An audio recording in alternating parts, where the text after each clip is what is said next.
కూటమి ప్రభుత్వం మరో క్రెడిట్ చోరీకి పాల్పడుతుంది. ఇది వైసీపీ వాళ్ళు గమనిస్తున్నారో తెలియదు, కానీ వైసీపీ వాళ్ళు అయితే మేల్కోవాల్సిన టైం కూడా వచ్చేసింది. మీకు అందరూ కూడా తెలిసిందే, విశాఖపట్నంలో వైఎస్ఆర్ కాంగ్రెస్ పార్టీ హయాంలో అనేక ఒప్పందాలు కుదిరాయి. వైసీపీ ఆనాడు ఎక్కువ ఫోకస్ విశాఖ మీద పెట్టింది వైసీపీ ప్రభుత్వం. దాంతో అనేక ప్రాజెక్టులు, అనేక పెద్ద పెద్ద కంపెనీలు అన్నీ కూడా విశాఖ వైపుగా అడుగులు వేసి అక్కడ ఇన్వెస్ట్మెంట్స్ కూడా స్టార్ట్ చేశారు. చాలా వాటికి వైఎస్ఆర్ కాంగ్రెస్ పార్టీ హయాంలోనే శ్రీకారం కూడా చుట్టారు. ఆనాడు వైసీపీ వాళ్ళు చెప్పుకోలే, ఎమ్మెల్యేలు కానీ ఎంపీలు కానీ వాళ్ళ కార్యకర్తలు నాయకులు ఎవరు కూడా వాళ్ళు చేసిన మంచిని ఏ రోజు కూడా చెప్పుకోలే. వాళ్ళంతా ఒకటే అనుకున్నారు, కంటికి కనిపిస్తున్నాయి కదా వాటిని చూసి ఓట్లేసేస్తారులే అనేసి అనుకున్నారు. కానీ అది రివర్స్ అయింది.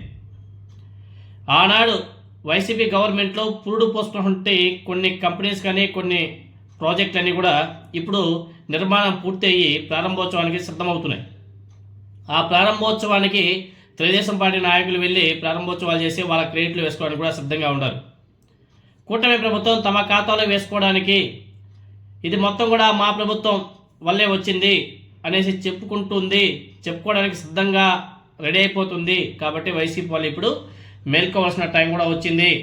3 ఏళ్ల క్రితం విశాఖపట్నంలో ఆనాటి ముఖ్యమంత్రి వైఎస్ జగన్మోహన్ రెడ్డి గారు విశాఖపట్నం జాతీయ రహదారి పక్కన కైలాసపురం వద్ద ఉన్నటువంటి ప్రాంతంలో ఇనార్బిట్ మాల్కి భూమి పూజ చేశాడు. మీరు ఆ ఫోటో చూడొచ్చు. ఇనార్బిట్ మాల్కి జగన్మోహన్ రెడ్డి గారు భూమి పూజ చేసినటువంటి ఫొటోస్ మీరందరూ కూడా చూడొచ్చు. ఆయన ముఖ్యమంత్రిగా ఉన్నప్పుడు అక్కడ దాదాపుగా 600 కోట్ల రూపాయలతో 15 ఎకరాల స్థలంలో ఈ మాల్ నిర్మాణం చేపట్టారు అన్నాడు. ఇక ఈ మాల్లో 2.5 ఎకరాలను ఐటీ కోసం కేటాయిస్తూ ఆ రోజు దానికి సంబంధించి కూడా ఫైల్స్ ముందుకెళ్ళాయి. ఇలా 2023లో ఈ మాల్కి అన్ని రకాలైన అనుమతులు వైఎస్ఆర్ కాంగ్రెస్ పార్టీ ప్రభుత్వం ఇచ్చింది. అలాగే శంకుస్థాపన కూడా ఆనాడే జగన్మోహన్ రెడ్డి గారు చేశాడు. ఇది ఇప్పుడు దక్షిణాదిలోనే అతిపెద్ద మాల్గా కూడా మారింది. దీనివల్ల దాదాపుగా 7-8 వేల మందికి ఉపాధి అవకాశాలు కూడా దక్కబోతున్నాయి.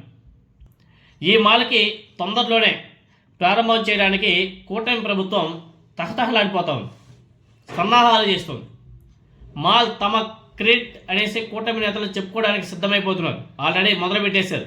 అయితే అదంతా కూడా తమ ఘనతే అనేసి వైసీపీ వాళ్ళు ఇప్పుడు మొదలుపెట్టినట్టుగా ఉన్నారు. ఇంకా దాని మీద ఎక్కువ ఫోకస్ చేయాల్సిన అవసరం కూడా ఉంది.